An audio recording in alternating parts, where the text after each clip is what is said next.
আমার মা অনেক সুন্দর দেখতে। মা নিজের শরীরের খুব যত্ন নেন।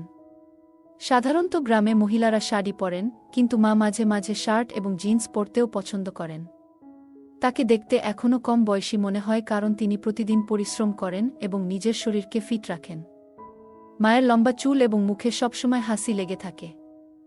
আমি ঘরের একমাত্র ছেলে, তাই মা বাবা আমাকে খুব ভালোবাসেন এবং কখনো আমার কোনো চাহিদা অপূর্ণ রাখেননি। আমার ছোট বোন পায়েল এখনও স্কুলে পড়ছে এবং খুব দুষ্টু। আমি আরিয়ান। এই গল্পটি আমার পরিবারের সম্পর্কে, যেখানে আমি, আমার বাবা, মা এবং আমার ছোট বোন তানিয়ার একসঙ্গে থাকি। বাবার নাম বিবেক। তিনি একটি প্রাইভেট কোম্পানিতে চাকরি করেন।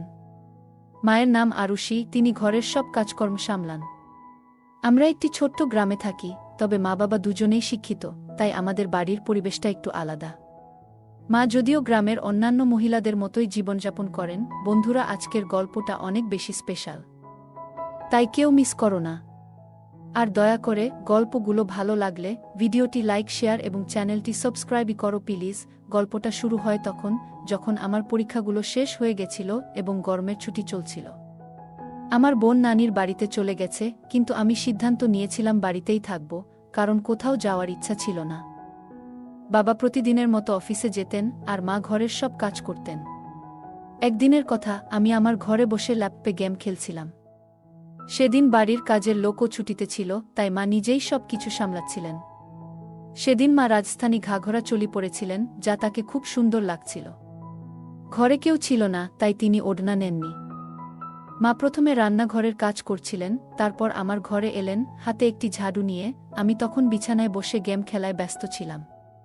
মা যখন ঘরে ঢুকলেন, আমার মনোযোগ তার দিকে চলে গেল। আমি দেখলাম মা কতটা মনোযোগ দিয়ে ঘর পরিষ্কার করছেন। তার কপালে ঘামের বিন্দুগুলো চকচক করছিল, কিন্তু তিনি কোনো অভিযোগ করলেন না। যখন তিনি বিছানার নিচে ঝাড়ু দিচ্ছিলেন, তার চুলগুলো মুখের সামনে এসে পড়েছিল। আমি নিঃশব্দে তাকিয়ে রইলাম। মা একবারও আমার দিকে তাকালেন না, তিনি শুধুই নিজের কাজে মগ্ন ছিলেন। আমার মধ্যে একটা অদ্ভুত অনুভূতি কাজ করছিল, তবে আমি তাতে তেমন গুরুত্ব দিইনি। মা যখন সামনে ঝুঁকলেন, আমি লক্ষ্য করলাম তার আচরণে এক ধরনের আত্মবিশ্বাস এবং উজ্জ্বলতা প্রকাশ পাচ্ছে। আমার মনে একটা অস্বাভাবিক অনুভূতি হচ্ছিল, যা তখন পুরোপুরি বুঝে উঠতে পারছিলাম না। গরমের ছুটিতে পরীক্ষা শেষ হয়ে গেছে, আর আমার বোন তখন নানির বাড়িতে। আমি বাড়িতেই ছিলাম, আর বাবা তার কাজের জন্য বাইরে ছিলেন। মা ঘরের কাজকর্ম সামলাচ্ছিলেন, এবং সেদিন তিনি একটি হালকা ঘাঘরা পরেছিলেন। যেহেতু বাড়িতে কেবল আমি ছিলাম, তিনি ওড়না নেননি। কিছুক্ষণ নীরব থাকার পর মা হঠাৎ আমার দিকে তাকিয়ে বললেন, শোনো তো, একটু উঠে বিছানার চাদরটা ঠিক করে দাও। মা বললেন, ঠিকঠাক করে নিতে দাও, তারপর তোমার গেম খেলো। আমি তাড়াতাড়ি অন্য দিকে তাকানোর ভান করলাম এবং উঠে বাথরুমের দিকে চলে গেলাম। বাথরুমে পৌঁছানোর পর আমার মনে নানা ধরনের প্রশ্ন আসতে শুরু করল। আমার মনে হলো, হয়তো মা আমাকে তাকিয়ে থাকতে দেখে ফেলেছেন। আমি একটু ভয় পেলাম, ভাবতে লাগলাম, যদি মা সত্যিই আমাকে দেখে থাকেন, তাহলে তিনি কি ভাববেন।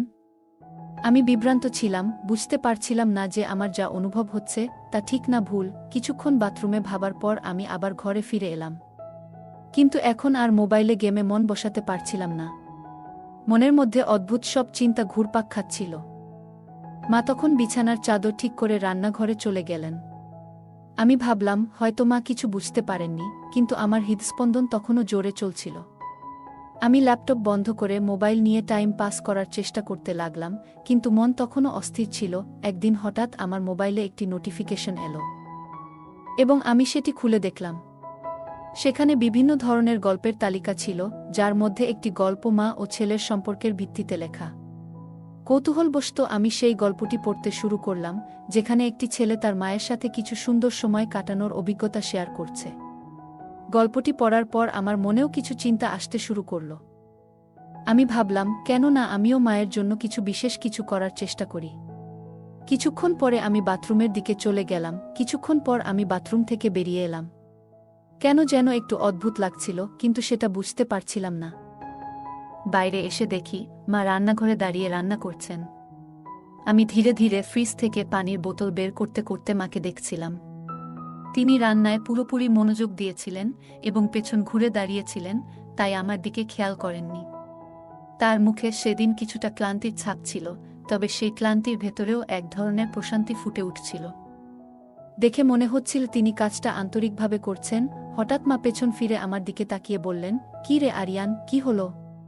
কি দেখছিস?" আমি একটু হতবাক হয়ে গেলাম, কিন্তু পরিস্থিতি সামলে নিয়ে বললাম, "কিছু না মা, আমি শুধু দেখছিলাম তুমি কত পরিশ্রম করো, সকাল থেকে রাত পর্যন্ত কষ্ট করছো।" এটা শুনে মা খুব খুশি হলেন, তার চোখে আনন্দের ঝিলিক ফুটে উঠল। তিনি বললেন, "হ্যাঁ বাবা, এসব তো করতে হয়, কিন্তু তোর মতো ছেলে থাকলে সব কাজ সহজ মনে হয়।" তারপর মা মুচকি হেসে বললেন, "কিছু বছরের মধ্যেই তোর বউ আসবে আমার কাজে সাহায্য করতে।" মা এটা বলতেই হাসতে শুরু করলেন, আর তার হাসি আমার মনটা ভরে দিল। এতটুকু বলেই আমি আবার নিজের কাজে মন দিলাম। আমি তখন নিজের বেডরুমে চলে গেলাম, আর মাথায় নানা রকম চিন্তা ঘুরতে লাগলো।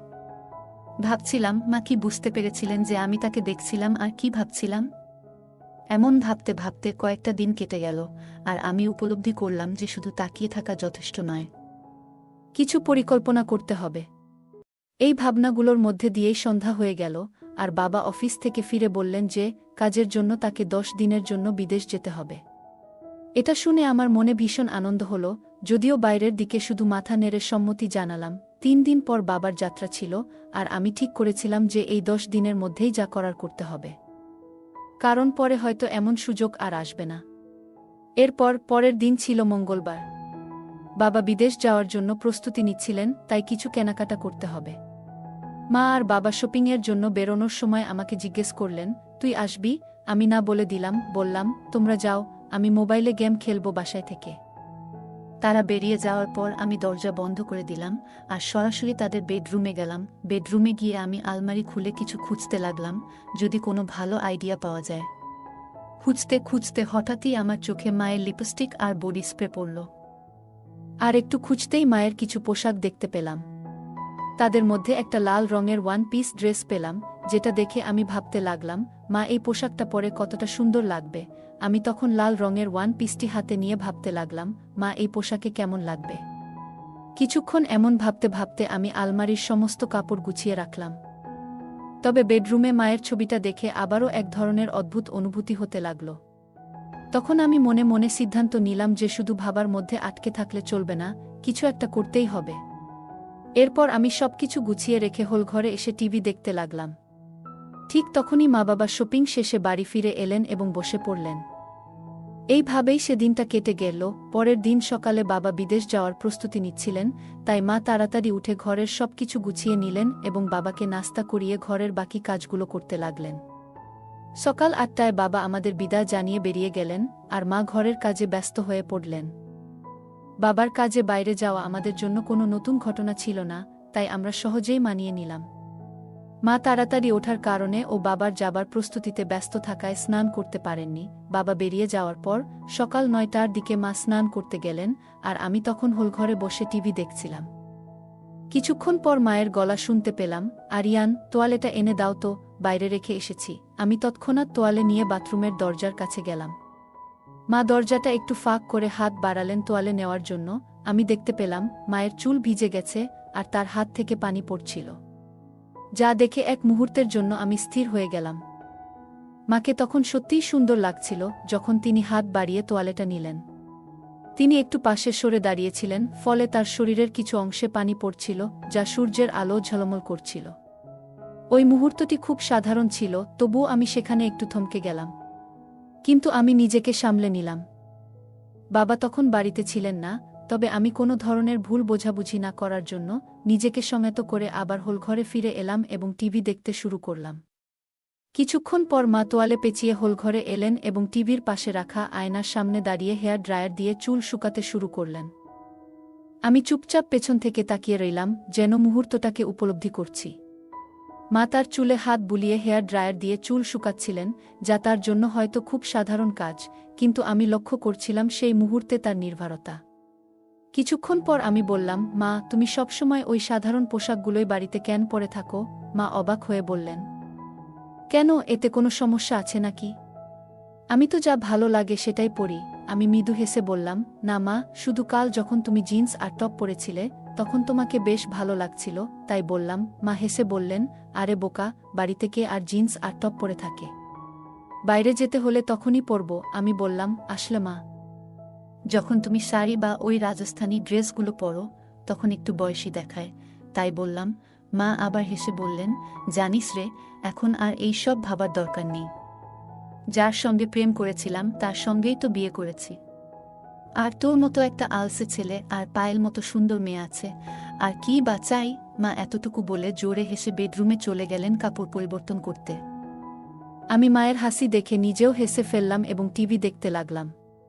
কিছুক্ষণ পর মা যখন নতুন পোশাক পরে বাইরে এলেন, তখন আমার মন ভালোও লাগলো আর একটু রাগও হলো, কারণ মা আমার কথাটা ধরে ফেলেছিলেন। আমি মনে মনে একটু বিরক্ত ছিলাম, কারণ মা আবার পুরোপুরি ঢেকে ফেলেছিলেন নিজেকে। মা হল ঘরে এসে বললেন, এখন কেমন লাগছে আমাকে? আমি অবাক হয়ে বললাম, এখন তো তুমি ঠিক আমার বয়সী মেয়ের মতোই লাগছো। মা হাসতে হাসতে বললেন, আরে পাগল, তোর আর আমার মধ্যে 20 বছরের পার্থক্য, আমি কিভাবে তোর বয়সের হতে পারি? আমি তখন কি বলবো বুঝতে পারছিলাম না, কিন্তু কিছু একটা তো বলতে হবে, তাই বললাম, আরে মা, আমাদের বয়সের পার্থক্য তো আমরা জানি, কিন্তু বাইরে তো কেউ জানে না। যদি আমরা একসঙ্গে বাইরে ঘুরতে যাই, তাহলে সবাই ভাববে যে আমরা গার্লফ্রেন্ড বয়ফ্রেন্ড। এতটুকু বলে আমি ইচ্ছে করে থেমে গেলাম মায়ের প্রতিক্রিয়া দেখতে।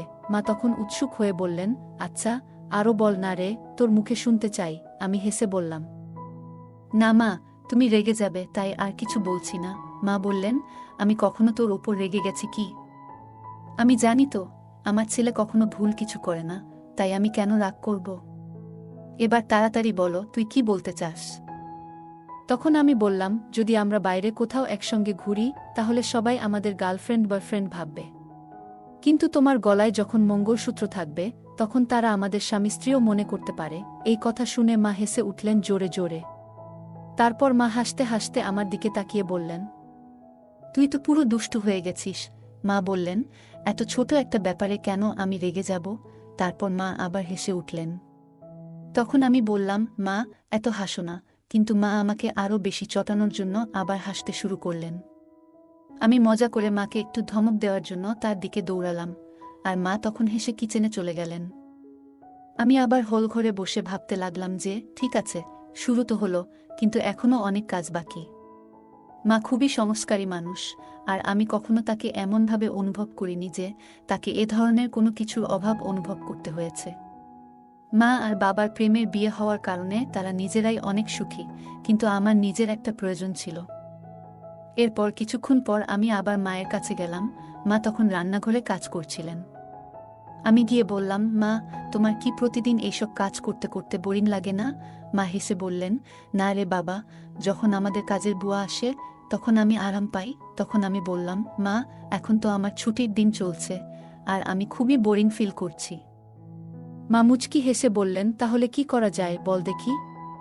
কোথাও বেড়াতে যাব আমরা দুজন? আমি বললাম, হ্যাঁ মা, অবশ্যই যাব। তবে বাবা বাড়ি ফিরলে তখনই যাওয়া হবে। মা বলল, তুমি এখন কি করবে? আমি বললাম, আমার একটা মজার খেলা জানা আছে, যদি তোমার আপত্তি না থাকে তাহলে খেলতে পারি। মা বলল, ল্যাপটপে গেমস খেলার কোনো আগ্রহ নেই আমার। অন্য কিছু বলো। আমি হেসে বললাম, না মা, ল্যাপটপে না। তখন মা বলল, ও আচ্ছা, ঠিক আছে, কোনো খেলা?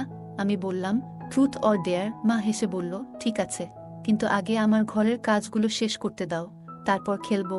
আমি বললাম, ঠিক আছে, তুমি কাজ শেষ করো, আমি একটু রুমে গিয়ে অপেক্ষা করছি। কাজ হয়ে গেলে আমাকে ডেকে নিও। এ কথা বলে আমি তাকে হাসি মুখে বিদায় জানালাম এবং রুমের দিকে পা বাড়ালাম। রুমে গিয়ে আমি ভাবতে লাগলাম। কিছুক্ষণ পর মা এসে আমার সামনে বসল এবং বলল, তাহলে কিভাবে খেলাটা শুরু করব?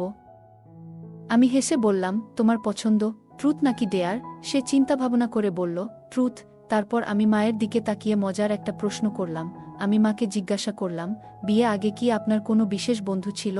আমার প্রশ্ন শুনে মা একটু অবাক হয়ে বলল, এ কেমন প্রশ্ন করলে আরিয়ান? আমি হাসতে হাসতে বললাম, এটাই আমার প্রশ্ন মা। আপনি তো ট্রুথ বেছে নিয়েছেন, তাই উত্তর দিতে হবে। মা একটু হেসে বলল, হ্যাঁ, ছিল। আর সে তোমার বাবা ছাড়া আর কেউ না। এরপর আমি বললাম, ঠিক আছে মা, এবার আপনি আমাকে প্রশ্ন করুন, আমি ট্রুথ নেব। মা কিছুক্ষণ ভাবল, তারপর বলল, তোমার কি কোনো বান্ধবী আছে? আমি একটু হাসি দিয়ে বললাম, হ্যাঁ, আছে। সে তো আমার সামনে বসে আছে। আমার কথায় মা একটু বিরক্ত হয়ে বলল, এই ধরনের কথা বলাটা ঠিক না। আমি তোমার মা। মায়ের প্রতিক্রিয়া দেখে আমার আত্মবিশ্বাস কিছুটা কমে গেল, কারণ মা সবসময় সিরিয়াস হয়ে থাকে। আমি মজা করে বললাম, তুমি কেন সবসময় এত সিরিয়াস হয়ে যাও?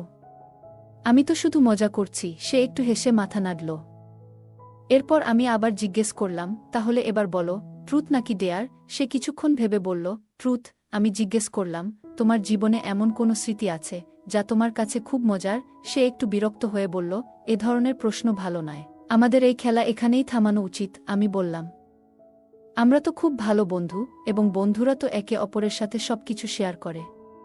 যদি তোমার বিশ্বাস থাকে তাহলে তুমি নিশ্চয়ই আমাকে কিছু বলবে। সে কিছুক্ষণ ভেবে বলল, কিছু প্রশ্ন ব্যক্তিগত হয়, আর সেগুলো ঠিক না শেয়ার করা। আমি হেসে বললাম, কিন্তু আমরা তো শুধু মজা করছি, এতে তো কিছুই হবে না।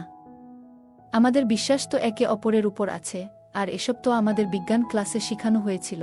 মা হেসে বলল, এসব বিজ্ঞান ক্লাসে শেখানো হয় না, আরিয়ান। তখন আমি বললাম, যদি এসব শেখানো না হয় তাহলে আমাকে এসব জানার দরকার নেই। মা আবার বলল, তুমি সব জানার অধিকার রাখো, কিন্তু বুঝতে হবে তুমি কার কাছে প্রশ্ন করছো। তুমি তোমার মায়ের কাছেই এই প্রশ্নগুলো করছো। আমি বললাম, মা, তুমি জানো আমার খুব বেশি বন্ধু নেই, আর কোনো বান্ধবীও নেই, তাই আমি তোমার সাথেই সব কথা বলি। মায়ের মুখে একটু বিষণ্ণতার ছাপ দেখা গেল, কারণ ছোটবেলা থেকেই আমি খুব একটা বাইরে যেতাম না এবং খুব বেশি বন্ধুও ছিল না। মা বুঝতে পারল যে আমি সহজে হাল ছাড়ব না। তাই মা বলল, ঠিক আছে, হ্যাঁ, আমাদের সময়েও অনেক মজার কিছু করতাম। একটা ঘটনা বেশ মজার ছিল। আমি হেসে বললাম, মা, এমন ছোট্ট একটা বিষয় নিয়ে এত ভেবে সময় নিলে কেন? মা হেসে উত্তর দিল, তুমি না সত্যিই অনেক কৌতূহলী। মা মুচকি হেসে বলল, এবার তো খুশি হলে, তাই না? তারপর মা আবার বলল, এবার তুমি বলো, ট্রুথ নাকি ডেয়ার? আমি বললাম, ডেয়ার নেব। মা একটু ভেবে বলল, তাহলে বলো, তুমি কি কখনো কাউকে ভালোবাসা প্রকাশ করার সাহস দেখিয়েছ? আমি মৃদু হেসে বললাম, না, তবে যদি কেউ তোমার মতো আন্তরিক আর মিষ্টি হয় তাহলে হয়তো করতাম। মা মজার ছলে বলল, এই তো একটু আগেই বললে আমি তোমার প্রিয় বন্ধু, আর এখন বলছো অন্য কেউ হলে প্রকাশ করবে। আমি হাসি দিয়ে বললাম, তাহলে কি তোমার সাথে মজার ছলে কিছু বলতে পারি? মা হাসি মুখে বলল, ঠিক আছে, মজার কিছু বলো। আমি মজা করে বললাম, গালে নয়, বরং একটা মজার কথা শেয়ার করি। মায়ের প্রতিক্রিয়া দেখে বুঝতে পারলাম হয়তো আমি একটু বেশি মজা করে ফেলেছি। মা একটু বিরক্ত হয়ে আমাকে শাসন করলেন। আমি তৎক্ষণাৎ পরিস্থিতি শান্ত করার চেষ্টা করলাম। মায়ের মেজাজ একটু স্বাভাবিক হলে আমি বললাম, ঠিক আছে মা, আমি তোমার কথা শুনব। মা বললেন, এইবার আর কোনো রকম মজা করো না। আমি মায়ের সামনে গিয়ে শান্তভাবে দাঁড়িয়ে রইলাম, তারপর একটুখানি হাসি মুখে মায়ের প্রতি শ্রদ্ধা ও ভালোবাসা প্রকাশ করলাম। এরপর আমরা দুজনেই হেসে উঠলাম। সেই সময় আমি উপলব্ধি করলাম যে মজা করার সময়ও কিছু সীমা থাকা প্রয়োজন, যা মা আমাকে সুন্দরভাবে বুঝিয়ে দিলেন। আমাদের সম্পর্কটা আরও গভীর হল, আর আমরা বুঝতে পারলাম পারস্পরিক সম্মান ও শ্রদ্ধার গুরুত্ব। মায়ের চোখে আমি তখন স্পষ্টভাবে একটু বিরক্তি এবং চিন্তার ছাপ দেখতে পাচ্ছিলাম। তিনি আমাকে খুব ভালোবাসার সাথে বললেন, আরিয়ান, কিছু মজা ঠিক আছে, কিন্তু মা-ছেলের সম্পর্কেরও কিছু সীমা আছে। আমাদের সেই সীমা অতিক্রম করা উচিত নয়। মায়ের কথা শুনে আমি বুঝতে পারলাম যে আমার আচরণে মায়ের মন কষ্ট পেয়েছে। আমি সঙ্গে সঙ্গে মায়ের কাছে ক্ষমা চাইলাম এবং প্রতিশ্রুতি দিলাম যে এমন কোনো মজা আর কখনো করব না, যাতে আমাদের সম্পর্কে কোনো দূরত্ব তৈরি হয়। মা আমার ক্ষমা গ্রহণ করে আমাকে জড়িয়ে ধরলেন এবং বললেন, বাবা, আমি সবসময় তোমার বন্ধু থাকব, কিন্তু মনে রাখতে হবে আমাদের সম্পর্কের কিছু সীমা আছে। আমি মায়ের দিকে তাকিয়ে বললাম, হ্যাঁ মা, আমি বুঝতে পেরেছি। আমি আপনাকে আর কখনো কষ্ট দেব না। এরপর আমরা দুজনেই আবার হাসি মুখে সাধারণ আলাপ শুরু করলাম। মা আমাকে পরামর্শ দিলেন যে আমার বন্ধুদের সঙ্গে বেশি সময় কাটানো উচিত এবং জীবনের সম্পর্কের মর্যাদা এবং সম্মান বজায় রাখা অত্যন্ত জরুরি। এই কথোপকথন আমাকে শেখালো যে মজারও কিছু সীমা থাকে, আর সম্পর্কগুলোতে পারস্পরিক সম্মান এবং বোঝাপড়া খুবই গুরুত্বপূর্ণ। শেষে আমরা একে অপরের সঙ্গে হাসিমুখে ট্রুথ আর ডিয়ার খেলা শেষ করলাম এবং প্রতিজ্ঞা করলাম যে আমাদের মধ্যে বন্ধুত্ব এবং ভালোবাসা সবসময় অটুট থাকবে। গল্পটি আমাদের পরিবার, সম্পর্কের মূল্য এবং সামাজিক আদর্শ নিয়ে গভীরভাবে চিন্তা করার সুযোগ দেয়, যদিও কিছু দিক অনৈতিকতার দিকে ইঙ্গিত করতে পারে। এটি শিক্ষণীয় অভিজ্ঞতা হিসেবেও দেখা উচিত। গল্পটি সঠিক ও ভুলের পার্থক্য বুঝতে শেখায় এবং পরিবারের সম্পর্কগুলোকে শ্রদ্ধা ও মর্যাদা দিয়ে মূল্যায়নের গুরুত্ব তুলে ধরে। গল্পের কেন্দ্রীয় চরিত্র আরিয়ান কিশোর বয়সে শারীরিক ও মানসিক পরিবর্তনের মধ্য দিয়ে কিছু ভুল ধারণা পোষণ করতে শুরু করে। এই বয়সে এমন অনুভূতি আসা স্বাভাবিক হলেও সেগুলো নিয়ন্ত্রণ করা এবং সঠিক মূল্যবোধে পরিচালিত হওয়া অত্যন্ত জরুরি। বাবা মা আমাদের জীবনের ভিত্তি, তাই তাদের প্রতি শ্রদ্ধা ও সম্মান বজায় রাখা অত্যন্ত গুরুত্বপূর্ণ। এই বয়সে আত্মনিয়ন্ত্রণ এবং নৈতিকতা বজায় রাখা গুরুত্বপূর্ণ। সমাজ ও সংস্কৃতি আমাদের শেখায় যে চিন্তা ও অনুভূতির উপর নিয়ন্ত্রণ রাখা উচিত, ভুল পথে চললে জীবনের সমস্যার সম্মুখীন হতে হয়। ইতিবাচক পথে মনোযোগ দিতে সৃষ্টিশীল কাজ বা খেলাধুলায় নিজেকে ব্যস্ত রাখা শ্রেয়। গল্পটি আমাদের সতর্ক করে যে মূল্যবোধ এবং নৈতিকতা মেনে চলা প্রয়োজন, কারণ ভুল চিন্তা ও আচরণ আমাদের এবং আমাদের পরিবার ও সমাজের উপর নেতিবাচক প্রভাব ফেলে। বাবা মায়ের প্রতি সম্মান প্রদর্শন এবং তাদের সঙ্গে পবিত্র সম্পর্ক বজায় রাখা আমাদের প্রধান দায়িত্ব। যদি ভুল চিন্তা আসে, তাহলে নিজেকে শক্তিশালী করতে পরামর্শ গ্রহণ করা এবং নৈতিক বিশ্বাসে কাজ করা জরুরি। যদি কখনো আপনি এমন কোনো পরিস্থিতিতে পড়েন যেখানে আপনার মনে অপ্রাসঙ্গিক চিন্তা আসছে, তখন সেটা কারো সাথে আলোচনা করা খুবই গুরুত্বপূর্ণ, যেমন আপনার বাবা মা, শিক্ষক বা কোনো পরামর্শদাতা। এই ধরনের আলোচনা আপনার ভেতরের দ্বন্দ্ব মেটাতে সাহায্য করতে পারে এবং সঠিক পথ দেখাতে পারে। গল্পের মূল চরিত্র আরবকে বুঝতে হবে যে নৈতিকতা এবং আত্মনিয়ন্ত্রণ জীবনের এক অপরিহার্য অংশ। গল্পটি আমাদের শেখায় যে পরিবারের প্রতি সম্মান এবং শ্রদ্ধাই সমাজের ভিত্তি। যদি কোনো সম্পর্কের মধ্যে অসম্মান বা অনৈতিক আচরণ প্রবেশ করে, তাহলে তা পুরো পরিবারের কাঠামোকে নষ্ট করতে পারে। অভিভাবকদের উচিত তাদের সন্তানদের সাথে খোলামেলা ও সহানুভূতিপূর্ণভাবে কথা বলা, যাতে তারা সঠিক পথে চলতে পারে। এই গল্পের আরেকটি গুরুত্বপূর্ণ দিক হল সমাজে কী ধরনের সাহিত্য, সিনেমা বা বিষয়বস্তু শিশু ও কিশোরদের সামনে তুলে ধরা হয়। অনৈতিক বিষয়বস্তু সমাজে নেতিবাচক প্রভাব ফেলতে পারে। তাই অভিভাবক এবং সমাজকে সচেতন থাকতে হবে, যাতে শিশুদের সামনে সঠিক বিষয়বস্তু উপস্থাপিত হয়।